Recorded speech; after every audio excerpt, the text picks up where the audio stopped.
Welcome dear student, welcome back to our channel. আজকে আমি তোমাদের যেভাবে বলেছিলাম যে চ্যাপ্টার ওয়াইজ আমি তোমাদের কোশ্চেন অ্যান্সার নিয়ে আসবো।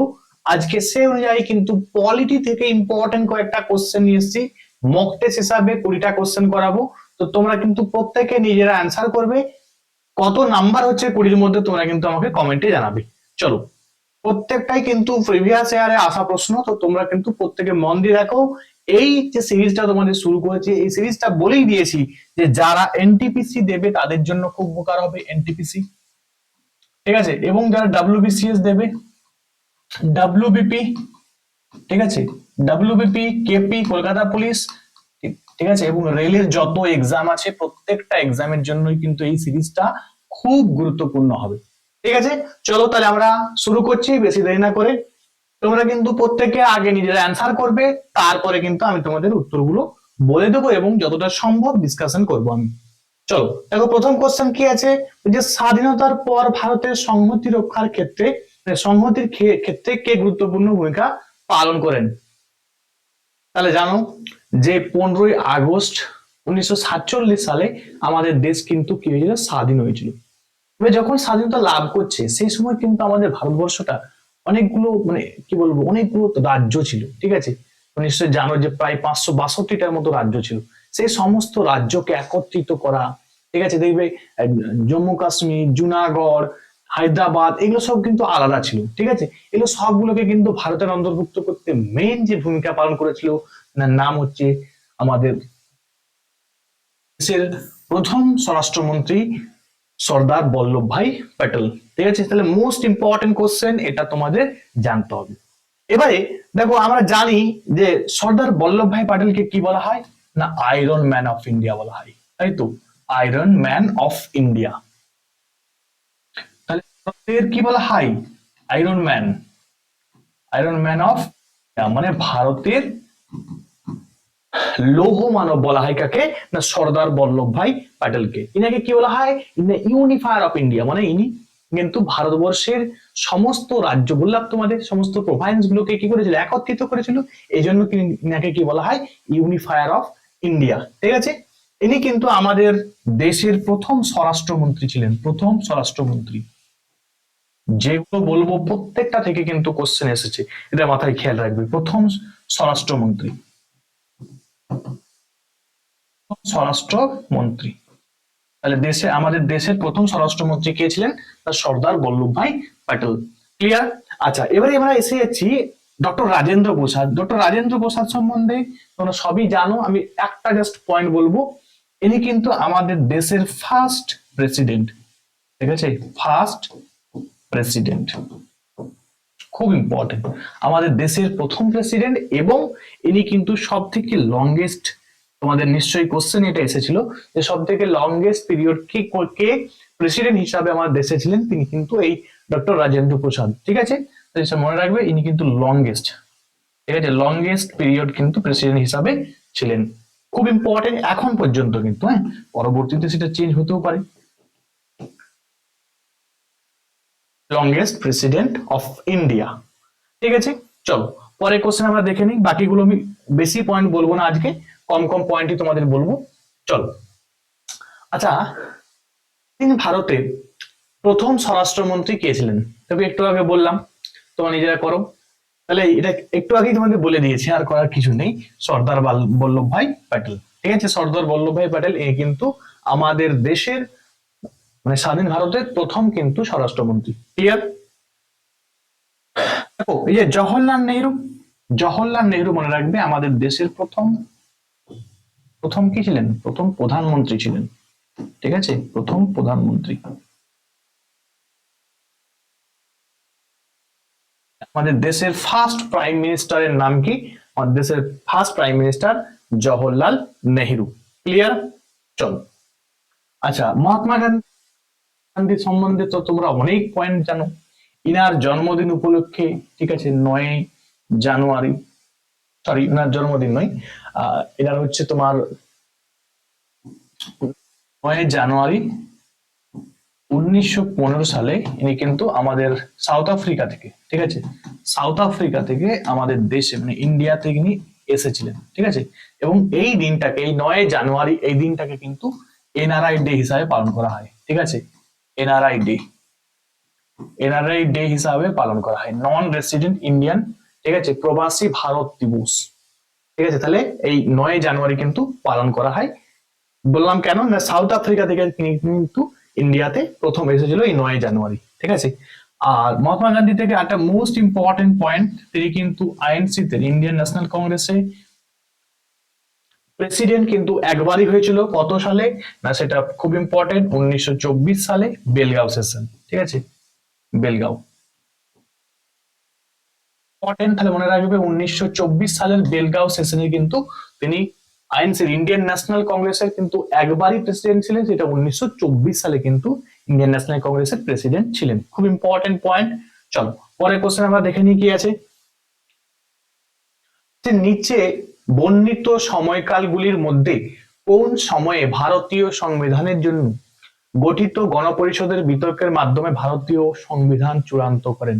তাহলে নিশ্চয়ই জানো যে আমাদের ভারতের যে সংবিধান, ঠিক আছে, ইন্ডিয়ান যে কনস্টিটিউশন, এটা তৈরি করেছিল কে? তোমরা নিশ্চয়ই জানো, এটা কিন্তু তৈরি করেছিল গণপরিষদ। কে তৈরি করেছিল না? গণপরিষদ। এবার প্রশ্ন হয় যে গণপরিষদ কার মাধ্যমে তৈরি হয়েছিল? তোমরা নিশ্চয়ই জানো যে ক্যাবিনেট মিশনের মাধ্যমে কিন্তু তৈরি হয়েছিল। ঠিক আছে, ক্যাবিনেট মিশন।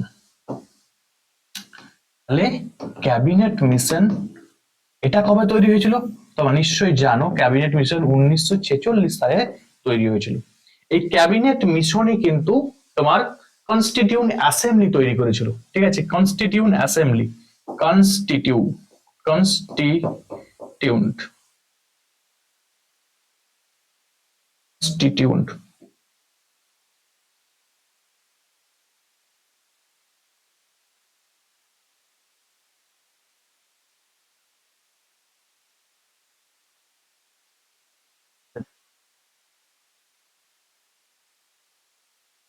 কনস্টিটিউন্ট অ্যাসেম্বলি মনে রাখবে কে তৈরি করেছিল? তো মনে রাখবে এই ক্যাবিনেট মিশনই কিন্তু কনস্টিটিউন্ট, ঠিক আছে, অ্যাসেম্বলি তৈরি করেছিল। কনস্টিটিউন্ট অ্যাসেম্বলি তৈরি করেছিল কত সালে? 1946, 1946 সালে। ঠিক আছে, খুব ইম্পর্টেন্ট, এটা মনে রাখতে হবে। তাহলে তাহলে ভারতের যে সংবিধান লেখা হয়েছিল, নিশ্চয়ই জানো যে ক্যাবিনেট মিশন মানে তৈরি হয়েছিল তোমার কনস্টিটিউন্ট মানে ক্যাবিনেট মিশন তৈরি করেছিল কনস্টিটিউন্ট অ্যাসেম্বলি। আর কনস্টিটিউন্ট অ্যাসেম্বলির প্রথম মিটিংটা যেটা হয়েছিল সেটাও পরীক্ষায় আসে। ঠিক আছে, এই অ্যাসেম্বলির, ঠিক আছে, প্রথম মিটিং, এটাকে গণপরিষদ বলা হয়। এই কনস্টিটিউন্ট অ্যাসেম্বলি বলতে গণপরিষদ। ঠিক আছে, পরিষদ। এর প্রথম মিটিং কবে হয়েছিল? পরীক্ষায় আসে। আর কবে গঠিত হয়েছিল সেটাও কিন্তু পরীক্ষায় আসে। ঠিক আছে, আর লাস্ট মিটিং তোমরা এগুলো সব জানো। ঠিক আছে, তাহলে মনে রাখবে, আমি এটা পরে বলছি যেহেতু কোশ্চেন আছে। তো মনে রাখবে যে টাইম পিরিয়ডটা খুব ইম্পর্টেন্ট।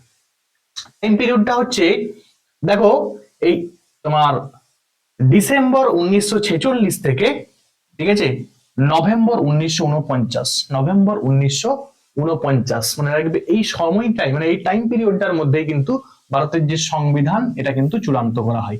ঠিক আছে, ইন্ডিয়ান কনস্টিটিউশন এটা কিন্তু তোমার চূড়ান্ত করা হয়। আর ফার্স্ট মিটিংটা তোমাদের বলেই দিই, 9 তোমার ডিসেম্বর, 9 ডিসেম্বর 1946 সালে। ঠিক আছে, 1946, 1946 সালের 9 ডিসেম্বর কিন্তু কি হয়েছিল? ফার্স্ট মিটিং হয়েছিল। চলো দেখো বলছে কি, বলছে ভারতীয় সংবিধান রচনার জন্য গঠিত গণপরিষদের প্রাথমিক সদস্য সংখ্যা কত ছিল? ভেরি ইম্পর্টেন্ট পরীক্ষার জন্য। তো মাথায় খেয়াল রাখবে, প্রাথমিক সদস্য সংখ্যা ছিল কতজন না? 389 জন, 389। ঠিক আছে, 389 জন মনে রাখবে। এটা কিন্তু তোমার যে গণপরিষদ তৈরি হয়েছিল সেটা কিন্তু সদস্য সংখ্যা কত ছিল? 389 জন। এবং পরীক্ষায় আসে এই যে গণপরিষদ, এই দেখো 389 কিন্তু মানে ছিল না, এটা কিন্তু পরবর্তীতে কিন্তু কমে গেছিল। ঠিক আছে, তোমার নিশ্চয়ই পড়বে, কমে কিন্তু 299 হয়ে গেছিল। তো এখন আপাতত এটাই বেশি এক্সামে আসে, 389, এটাই তোমরা কিন্তু জেনে রাখবে। ঠিক আছে, চলো পরের কোশ্চেন আমরা দেখে নিই কি আছে। ডোমিনিয়ন স্ট্যাটাস বলতে বোঝায় কি? দেখো এটা এনটিপিসি যারা দেবে তাদের কিন্তু খুব ইম্পর্টেন্ট, এনটিপিসির প্রিভিয়াস ইয়ারের কোশ্চেন। তাহলে ডোমিনিয়ন স্ট্যাটাস কি? তোমরা নিশ্চয়ই শুনেছো ডোমিনিয়ন স্ট্যাটাস, ডোমিনিয়ন স্ট্যাটাস এর মানে কি? এটার মানে এটা বলতে বোঝায় কি না অটোনমাস রাজ্য।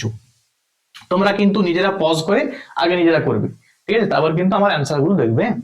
অটোনমাস রাজ্য, দেখো এই যে ডোমিনিয়ন স্ট্যাটাস এই ব্যাপারটা তোমরা নিশ্চয়ই জানো যে 1928 সালে, ঠিক আছে, তোমরা নিশ্চয়ই জানো যে মতিলাল নেহেরু, ঠিক আছে, মতিলাল নেহেরু, ঠিক আছে, একটা কি করেছিল না নেহেরু রিপোর্ট কিন্তু পেশ করেছিল 1928 সালে। এবং সেই 1928 সালেই এই নেহেরু রিপোর্টেই কিন্তু যে ভারতের যে সংবিধান রচনার কথা এটা কিন্তু বলা হয়েছিল। এবং সেখানে তোমাদেরকে মনে রাখতে হবে আর একটা ইম্পর্টেন্ট পয়েন্ট, এই নেহেরু রিপোর্টেই কিন্তু 1928 সালে এখানেই কিন্তু ডোমিনিয়ন স্ট্যাটাসের কিন্তু দাবি করা হয়, ঠিক আছে। মানে দেখো মেন ক্ষমতা কিন্তু থাকবে কাদের হাতে, ইংরেজদের থাকবে, কিন্তু সেই যে রাজ্যকে ডোমিনিয়ন স্ট্যাটাস দেবে সেই রাজ্যটা কিন্তু তোমার অটোনমাস, মানে সে নিজে নিজে কিন্তু পরিচালনা করবে, ঠিক আছে। এটা কিন্তু নেহেরু রিপোর্টে বলা হয়েছিল, ঠিক আছে।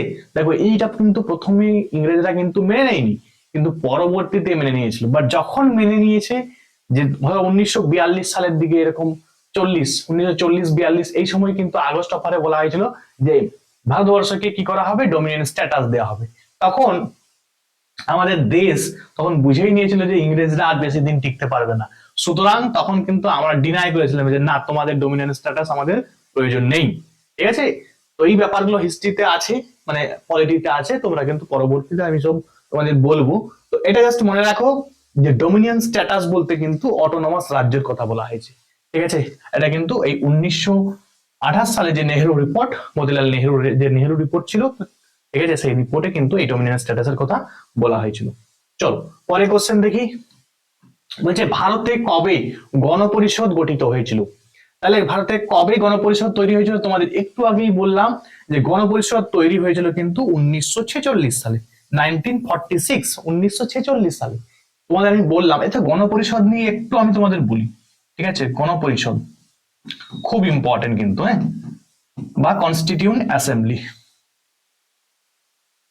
এই কনস্টিটিউন্ট অ্যাসেম্বলি বা গণপরিষদ কবে গঠন হয়েছিল, ভেরি ইম্পর্টেন্ট। তাহলে গঠন, গঠন বা ফরমেশন, কবে ফরমেশন হয়েছিল, তোমরা নিশ্চয়ই জানো যে 6 ডিসেম্বর 1946 সালে কিন্তু এটা ফরমেশন হয়েছিল, 6 ডিসেম্বর। বাস মনে রাখবে এর প্রথম মিটিং, ফার্স্ট মিটিং,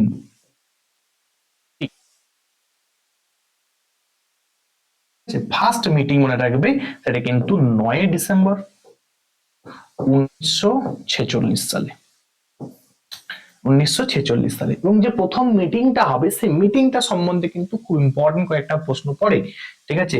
তোমরা নিশ্চয়ই জানো এই মিটিং এ প্রথম যে মিটিং হয়েছিল এখানে একজন অস্থায়ী প্রেসিডেন্ট ছিল, এনার নাম কিন্তু পরীক্ষা আসে, ঠিক আছে, অস্থায়ী প্রেসিডেন্ট, টেম্পোরারি, পার্মানেন্ট নয় কিন্তু, হ্যাঁ, টেম্পোরারি প্রেসিডেন্ট একজন হয়েছিল, ঠিক আছে, প্রেসিডেন্ট। এর নাম খুব ইম্পর্টেন্ট মনে রাখবে তোমার সচ্চিদানন্দ সিনহা, ঠিক আছে, সচ্চিদানন্দ সিনহা, খুব ইম্পর্টেন্ট। যে গণপরিষদের পার্মানেন্ট মানে স্থায়ী প্রেসিডেন্টকে, দেখো প্রথম যে মিটিংটা হবে না সেই মিটিংটা কিন্তু ডক্টর রাজেন্দ্র প্রসাদ, ইনি কিন্তু তোমার মানে মানে প্রেসিডেন্ট কিন্তু হয়নি, ঠিক আছে। প্রথম পার্মানেন্ট প্রেসিডেন্ট কিন্তু হয়েছিল কে, তোমার ওই ডক্টর রাজেন্দ্র প্রসাদ। আর মনে রাখবে এই যে অস্থায়ী প্রেসিডেন্ট কে হয়েছিল না সচ্চিদানন্দ সিনহা, মানে প্রথম মিটিংটাই কিন্তু সচ্চিদানন্দ সিনহা ইনি কিন্তু প্রেসিডেন্ট ছিলেন। যেহেতু ইনি কিন্তু বয়সে সব থেকে বেশি ছিলেন, তাই জন্য কিন্তু ইনাকে কিন্তু প্রাথমিকভাবে প্রেসিডেন্ট করা হয় টেম্পোরারি ভাবে, ঠিক আছে। কিন্তু আমি কি বললাম যে পার্মানেন্ট প্রেসিডেন্ট পড়বে আর, ঠিক আছে,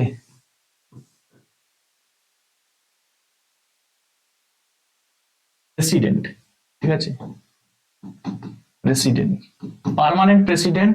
তো খুব ইম্পর্টেন্ট তোমাদের মনে রাখতে হবে কি বললাম, ডক্টর রাজেন্দ্র প্রসাদ, ঠিক আছে, ডক্টর রাজেন্দ্র প্রসাদ। চলো পরের কোশ্চেন আমরা দেখে নিই কি আছে। চলো, রিপোর্ট কোন আইনের ভিত্তিতে রচনা করেছিল? তোমরা নিশ্চয়ই জানো যে মনফোর্ড রিপোর্ট বলতে এটা তোমার এই যে মন্টেগু চেমসফোর্ড আমরা বলি না, মন্টেগু চেমসফোর্ড, তাহলে কিন্তু এই যে পিটের ভারত শাসন আইন 1919, ঠিক আছে, 1919 সালে, খুব ইম্পর্টেন্ট। এবং এখানে মনে রাখতে হবে যে 1919 সালের যে মানে এটা অনুযায়ী আর কি, ঠিক আছে, মানে পিটের ভারত শাসন আইন অনুযায়ী 1919-এর এটা কিন্তু ডাইরেক্ট ইলেকশনের কথা বলা হয়েছিল, ঠিক আছে, এবং দ্বিকক্ষ দুটা কক্ষ কিন্তু তৈরি হয়েছিল ভারতের যে আইন ব্যবস্থায়, ঠিক আছে। মনে রাখতে হবে দ্বিকক্ষ, বাইক্যামেরালিজম, এবং মনে রাখতে হবে যে কি বললাম যে ডাইরেক্ট ইলেকশন, এই দুটো ব্যাপার কিন্তু তোমাদের মনে রাখতে হবে, দুটোই কিন্তু পরীক্ষায় আসে, ঠিক আছে। চলো,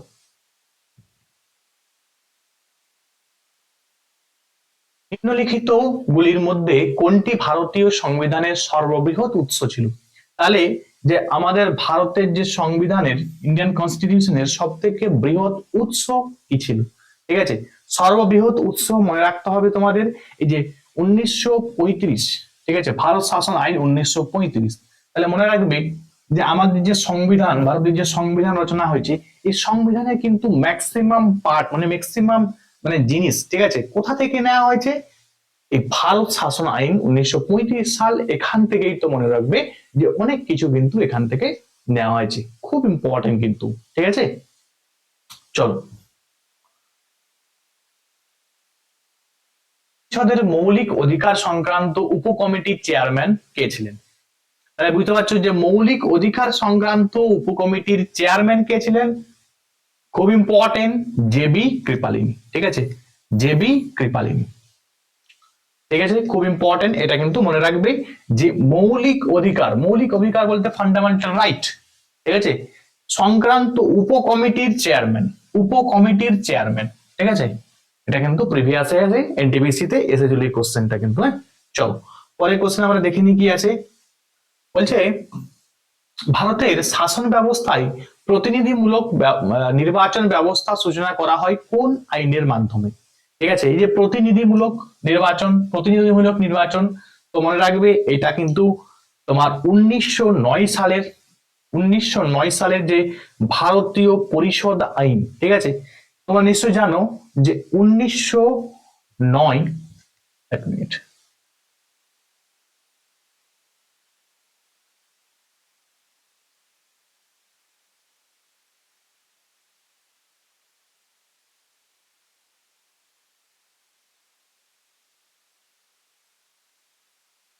এই যে ভারতীয় গণপরিষদ আইন 1909, এটা সম্বন্ধে তোমাদের কি জানতে হবে?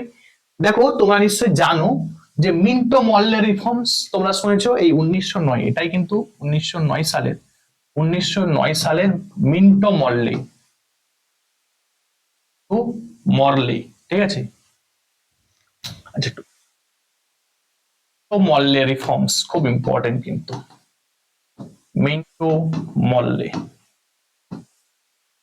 ঠিক আছে, মিন্টো মর্লে রিফর্ম।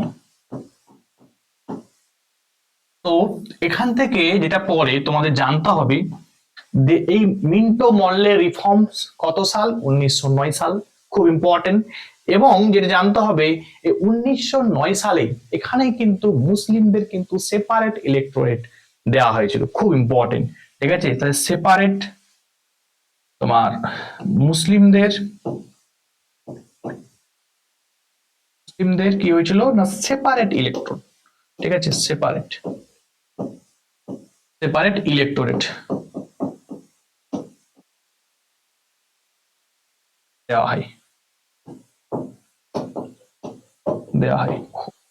পরীক্ষায় দেখবে এটা আসে, এই মুসলিমদের সেপারেট ইলেক্টোরেট কবে দেওয়া হয়েছিল? মনে রাখবে 1909 সালের মিন্টো মর্লে রিফর্মস থেকে। চলো, পরের কোশ্চেন দেখে নিই কি আছে। বলছে গণপরিষদের খসড়া কমিটির চেয়ারম্যান কে ছিলেন? তাহলে গণপরিষদের খসড়া কমিটির চেয়ারম্যান, দেখো মানে ড্রাফটিং কমিটি, খসড়া কমিটি বলতে ড্রাফটিং কমিটির চেয়ারম্যানের কথা বলা হয়েছে। তাহলে ড্রাফটিং কমিটির চেয়ারম্যান ছিল, আমরা জানি যে ডক্টর বি আর আম্বেদকর, ইনি কিন্তু তোমার ড্রাফটিং কমিটির চেয়ারম্যান ছিলেন, খুব ইম্পর্টেন্ট। এবং প্রশ্ন হয় এই যে ড্রাফটিং কমিটি আমরা বলছি বা খসড়া কমিটি, এতে টোটাল নাম্বার অফ মেম্বার কত ছিল সেটা আমি এখন বলছি না, তোমরা কিন্তু আমাকে কমেন্টে জানাবে। ঠিক আছে, এই কোশ্চেনটা এসেছে কিন্তু প্রিভিয়াস ইয়ার, যে এতে টোটাল মেম্বার কতজন ছিল। ঠিক আছে, তাহলে ড্রাফটিং কমিটির বা খসড়া কমিটির চেয়ারম্যান কে ছিলেন না ডক্টর বি আর আম্বেদকর, এবং এই খসড়া কমিটিতে টোটাল নাম্বার অফ মেম্বার কতজন ছিল তোমরা আমাকে কমেন্টে কিন্তু জানাবে। চলো পরে কোশ্চেন দেখে নিই।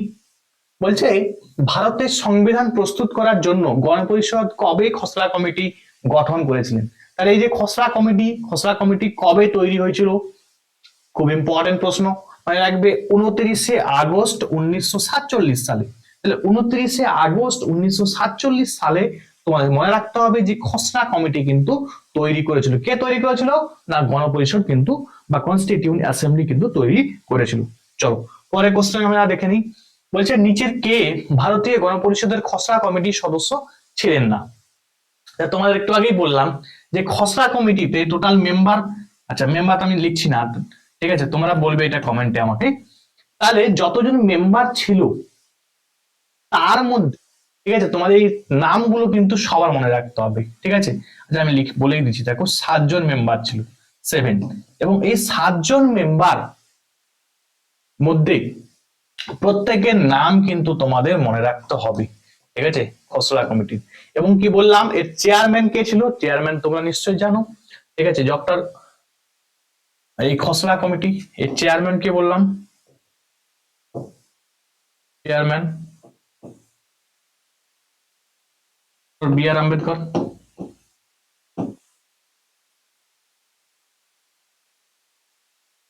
কিন্তু মনে রাখবে চেয়ারম্যান ছিলেন। ঠিক আছে, এবং আরো মানে ইনাকে নিয়ে টোটাল কিন্তু 7জন ছিল, ইনাকে নিয়ে ইনি চেয়ারম্যান ছিলেন, বাকি কিন্তু আরো 6জন ছিল। এই 6জনের নাম কিন্তু মনে রাখতে হয়। তো মনে রাখবে, দেখো এই সৈয়দ মোহাম্মদ সাদাউল্লাহ ইনি কিন্তু ছিলেন। ঠিক আছে, এন গোপালা স্বামী আয়েঙ্গার ইনি কিন্তু ছিলেন। ঠিক আছে, কে এম মুন্সি ইনিও কিন্তু ছিলেন। দেখো তোমাকে না একটু আই কন্টাক্টটা রাখতে হবে। ঠিক আছে, মনে রাখবে ছিলেন না কে, দেখো A V Thakkar, A V Thakkar কিন্তু মনে রাখবে ইনি কিন্তু খসড়া কমিটির সদস্য ছিলেন না। তাহলে খসড়া কমিটি ভেরি ইম্পর্টেন্ট, তোমাদের কিন্তু মনে রাখতে হবে। চলো পরে কোশ্চেন দেখে নি কি আছে।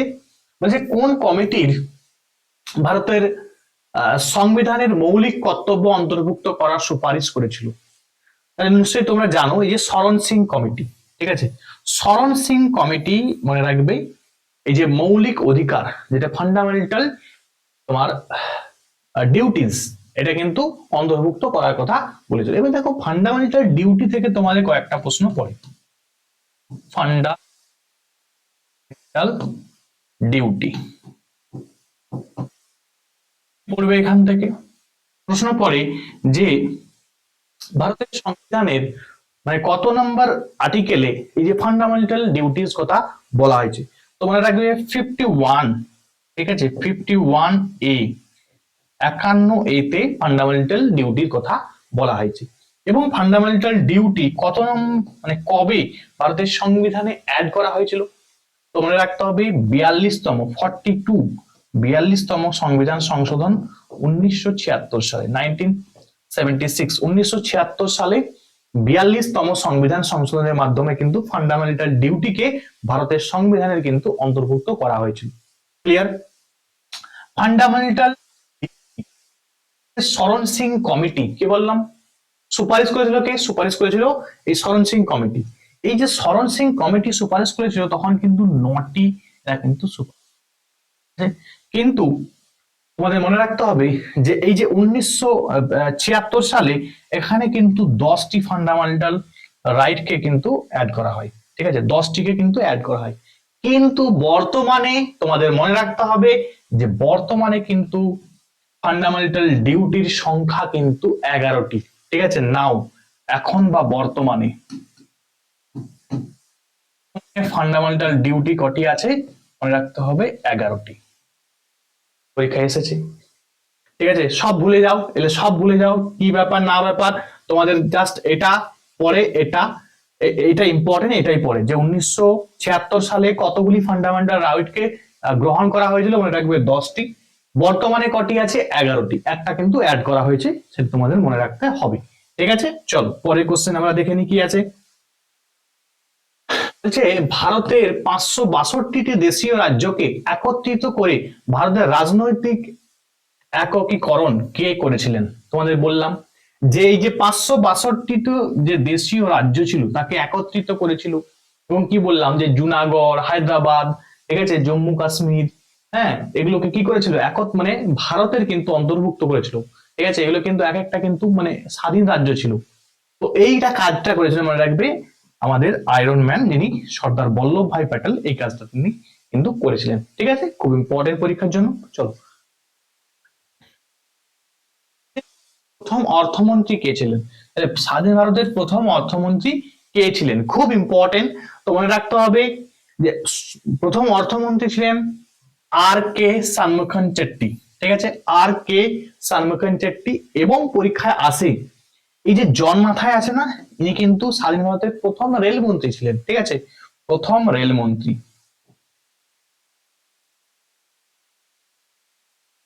রেলমন্ত্রী, তাহলে তোমাদের আমি প্রায় কিন্তু অনেকটাই বলে দিলাম। দেখো, আমাদের prime minister Jawaharlal Nehru. President কে ছিল, মানে প্রথম ছিল, প্রথমের কথা বলছি সবগুলো কিন্তু, হ্যাঁ? আচ্ছা, রাজেন্দ্র প্রসাদ। তারপরে প্রথম রেলমন্ত্রী কে ছিল? জন মাথাই। ঠিক আছে, আর কে শানমুখান চেট্টি কে ছিলেন? না, প্রথম অর্থমন্ত্রী ছিল। এরকম কিন্তু প্রথম কে কি ছিল সেটা কিন্তু আলাদা করে তোমাদের আমি পড়িয়ে দেবো একবার। সেটা কিন্তু মোস্ট ইম্পর্টেন্ট, পরীক্ষায় কিন্তু আসে। স্ট্যাটিক জিকের এটা খুব একটা ইম্পর্টেন্ট পার্ট কিন্তু, হ্যাঁ। আচ্ছা, তোমাদের আমি একটু বলে দিই, আমার কিন্তু বর্তমানে দুটো ব্যাচ চলছে। একটা হচ্ছে ডেসক্রিপটিভ ব্যাচ, ঠিক আছে, ডেসক্রিপটিভ, ঠিক আছে, ডেসক্রিপটিভ ব্যাচ। এই ডেসক্রিপটিভ ব্যাচে মান্থলি 300 টাকা ফিস কিন্তু আমি নিচ্ছি। এবং অবজেক্টিভ ব্যাচ, তোমাদের ব্যাচটা সম্বন্ধে একটু বলছি আমি পরে, খুব ইম্পর্টেন্ট, একটু মন দিয়ে। অবজেক্টিভ ব্যাচ কিন্তু চলছে, এটা কিন্তু তোমার 500 টাকা মান্থলি ফিস। তো আমি বলে দিই এই ডেসক্রিপটিভ ব্যাচের ফিচার্স কি। ডেসক্রিপটিভ ব্যাচের ফিচার্স হচ্ছে তুমি মিসেলেনিয়াস, ডব্লিউবিসিএস এবং তোমার ডব্লিউবিপিজেএসআই বা কেপিএসআই, এই এক্সাম গুলো কিন্তু ডেসক্রিপটিভটাই কভার কিন্তু করব আমি। ক্লিয়ার? এবং যারা অবজেক্টিভে পড়বে তাদের কিন্তু মাথায় খেয়াল রাখবে, যে কোনো কম্পিটিটিভ ফিল্ডে তুমি কিন্তু লড়াই করার মতো তোমাকে আমি কিন্তু তৈরি করে দেবো। ঠিক আছে, অলরেডি কিন্তু প্রচুর স্টুডেন্ট পড়ছে। যদি তুমি পড়তে চাও, অ্যাডমিশন নিতে চাও, তোমরা কিন্তু এই নাম্বারে কিন্তু হোয়াটসঅ্যাপ করবে 7827214132। ঠিক আছে, এই নাম্বারে কিন্তু তোমরা হোয়াটসঅ্যাপ করবে। ক্লিয়ার? অ্যাডমিশন নিতে পারো, বুঝতে পারবে 1 মাস পড়লেই। চলো,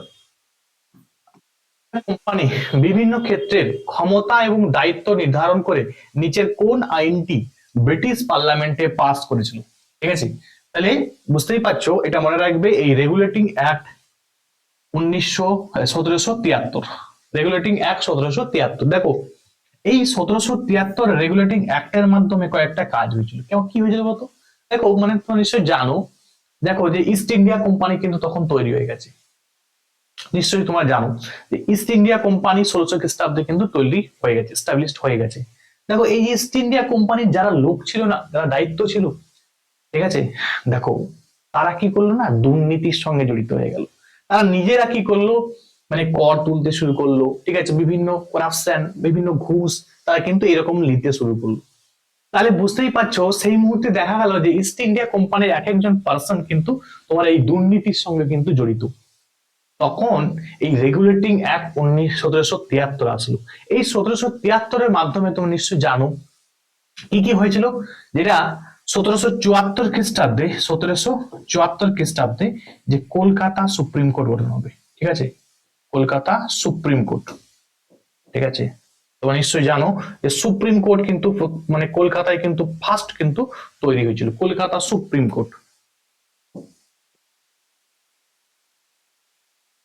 সুপ্রিম কোর্ট খুব ইম্পর্টেন্ট, 1774 সালে। ঠিক আছে, মানে এই অ্যাক্টের মাধ্যমে কিন্তু তোমার তৈরি হবে, 1 নাম্বার।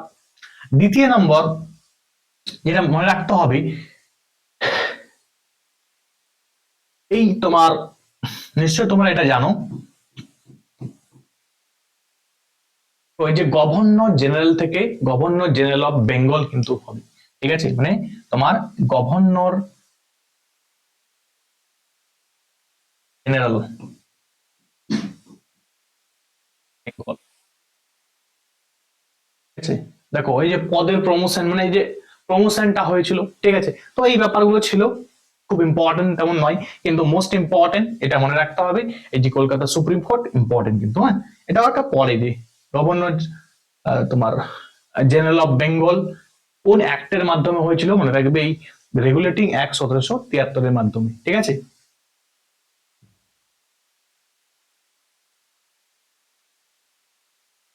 চলো পরের কোশ্চেন দেখি, বলছে কবে ভারতের প্রথম প্রজাতন্ত্র দিবস পালিত হয়েছিল? তাহলে ভারতের প্রথম প্রজাতন্ত্র দিবস কবে পালন করা হয়েছিল? 1950 সালে, এটা মনে রাখবে। 1950 সালের ডেটটা সমেত মনে রাখবে, 26শে জানুয়ারি, ঠিক আছে। 26শে জানুয়ারি 1950 সালে কিন্তু প্রথম কিন্তু প্রজাতন্ত্র দিবস পালিত হয়েছিল। ক্লিয়ার? চলো পরের প্রশ্ন আমরা দেখে নি কি আছে। গণপরিষদ স্বাধীন ভারতের জন্য সংবিধানের খসড়া তৈরি করে, এটি স্থাপন করা হয় যে আইন? নিশ্চয়ই জানো যে গণপরিষদ স্বাধীন ভারতের জন্য সংবিধানের খসড়া তৈরি করে, এটি স্থাপন করা হয় যে আইন দ্বারা, ঠিক আছে। তো মনে রাখবে এই যে ক্যাবিনেট মিশন প্ল্যান, তোমাদের বললাম না একটু আগে যে ক্যাবিনেট মিশন প্ল্যান, এটাই কিন্তু আমাদের এই যে সংবিধানের যে তোমার এই যে মানে কি বলবো গণপরিষদ কিন্তু এটাই কিন্তু গঠন করেছিল, এবং এই গণপরিষদই তো পরবর্তীতে কিন্তু সংবিধান কিন্তু রচনা করবে। ক্লিয়ার? চলো আজকের জন্য লাস্ট কোশ্চেন, তো তোমরা আমাকে বলবে কবে ভারতে প্রজাতন্ত্র রূপে ঘোষণা করা হয়? দেখো এই প্রজাতন্ত্র দিবস প্রজাতন্ত্র রূপে ঘোষণা করা হয়, একই অ্যাপ্রক্সিমেট কোশ্চেন। তো দেখো কি আছে, 1950 সালে, ঠিক আছে, 1950 সাল থেকে কিন্তু ভারতবর্ষকে প্রজাতন্ত্র মানে রূপে কিন্তু ঘোষণা করা হয়েছিল। তাহলে কিন্তু আজকে একটা কয়েকটা কোশ্চেন কিন্তু তোমাদের সঙ্গে আলোচনা করলাম, তো তোমরা প্রত্যেকে কিন্তু অ্যান্সারটা নিজেরা আগে করার চেষ্টা করবে, ঠিক আছে। এবং দেখো যে ডিসকাশন গুলো করলাম সেগুলো কিন্তু পরবর্তীতে আরো আমি ডিপ মানে অনেক বেশি পয়েন্ট বলবো, আজকে যদিও আমি একদম খুব কম পয়েন্টই বলেছি। তোমরা কিন্তু সবাই ভালো করে পড়াশোনা শুরু করে দাও, আবার কিন্তু অনেকগুলো বেশ কয়েকটি এক্সাম কিন্তু আসতে চলেছে, ঠিক আছে। তোমাদেরকে বারবারই আমি বলি যে বেশ কয়েকটা এক্সাম কিন্তু আসছে, এনটিপিসি, রেলের গ্রুপ ডি আসছে, মানে আর তারপরে তোমার মিসলেনিয়াস, ঠিক আছে, ক্লার্কশিপ, আবার কিন্তু নতুন করে ফর্ম ফিল আপ হবে। তাহলে তোমরা কিন্তু পড়তে থাকো, ঠিক আছে। পুলিশের যারা এক্সাম দাও পুলিশের কিন্তু অনেক ফর্ম বেরোবে, ঠিক আছে, পড়তে থাকো সবাই। আজকে এখান পর্যন্ত, থ্যাংকস ফর ওয়াচিং।